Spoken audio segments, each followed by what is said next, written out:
এমন একটা হাদিস পড়লাম যেটা পড়ে চোখ দিয়ে পানি বের হয়ে গেল, ভাবলাম যে আপনাদের সাথে শেয়ার করি। হযরত আবু বকর সিদ্দিক রাদিয়াল্লাহু তাআলা আনহু নামাজে দাঁড়িয়ে তিনি নামাজরত অবস্থায় কাঁদতেছিলেন। নামাজ শেষে একজন সাহাবী জিজ্ঞাসা করলেন, হে আবু বকর, আপনি নামাজের মধ্যে কাঁদতেছিলেন কেন? আমি সংক্ষেপে বলতেছি আপনাদেরকে।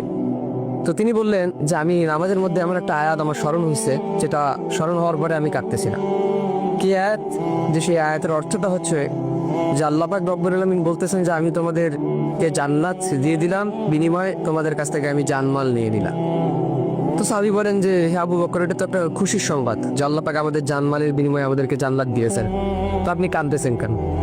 আবু বকর সিদ্দিক রাদিয়াল্লাহু তাআলা আনহু বললেন যে আমি আজকের আগ পর্যন্ত এটাকে খুশির সংবাদ মনে করতাম, কিন্তু আজকের পর থেকে আমি এটা শুনলেই, এটা মনে করলেই আমার কান্না চলে আসে। কেন?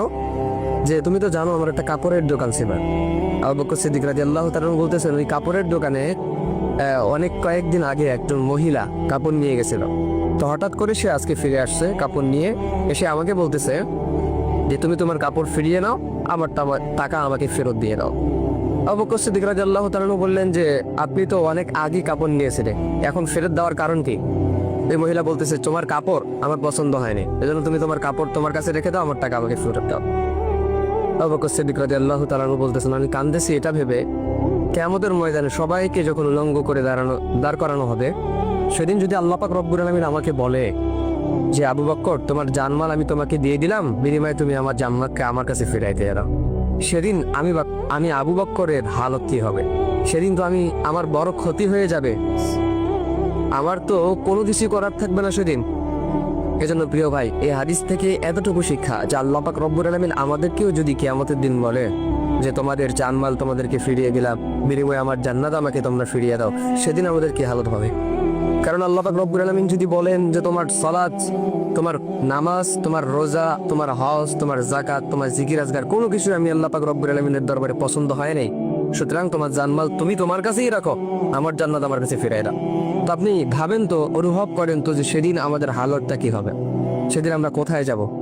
আমাদের পরিস্থিতি, পজিশন সেদিন কোথায় থাকবে? সেদিন তো কেউ কাউকে চিনবে না, সবাই শুধু হাহাকার হয়ে ছুটবে এক একটা নেকির জন্য। তো সেদিন আমাদেরকে যদি আল্লাহ পাক রব্বুল আলামিন এভাবে ধরে ফেলেন, তো সেই আল্লাহ তাআলার কাঠগড়া থেকে বাঁচানোর ক্ষমতা আমাদের ফিরিয়ে নেয়। আপনি দুনিয়ার কাঠগড়া থেকে চাইলেই আপনি কিন্তু বাঁচতে পারেন, কিন্তু আল্লাহর কাঠগড়ায় যদি আপনি ধরা খেয়ে যান, তো সেখান থেকে বাঁচার কোনো উপায় নাই। এজন্য কোনো কাজ করলে, কোনো ইবাদত করলে মনোযোগের সাথে করতে হয়। সালাত, রোজা, হজ, যাকাত, জিকির আজগার যেটাই করি না কেন মনোযোগের সহকারে যেন আল্লাহ তাআলা কবুল করেন আমার এই সালাত, আমার এই ইবাদতটা যেন আল্লাহ পাক রব্বুল আলামিন কবুল করে।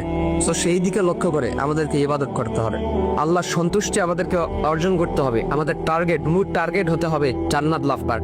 এখন জান্নাত লাভ করতে গিয়ে আপনাকে দুনিয়াতে যা যা করতে হয়, যা যা ইবাদত করতে হয়, যেটাই করা লাগুক না কেন সবকিছু আপনাকে করতে হবে। চাই সেটা বাতিলের বিরুদ্ধে জিহাদ হতে পারে, চাই সেটা নামাজ দিয়ে হতে পারে, রোজা দিয়ে হতে পারে, গরিব মিসকিনদেরকে হেল্প করে হতে পারে, সুদ ঘুষ জেনা ব্যভিচার ছেড়ে আল্লাহর সন্তুষ্টি অর্জন করে হতে পারে, নবীর সুন্নাহগুলো মেনে হতে পারে। সো যেই দিক থেকে আপনার মনে হবে যে না আমি জান্নাতটা কামাই করতে পারবো, হাসিল করতে পারবো, সো সেই কাজগুলোই আমাদেরকে করতে হবে। তো আল্লাহ পাক আমাদের সেই কাজগুলো করার তৌফিক দেয়।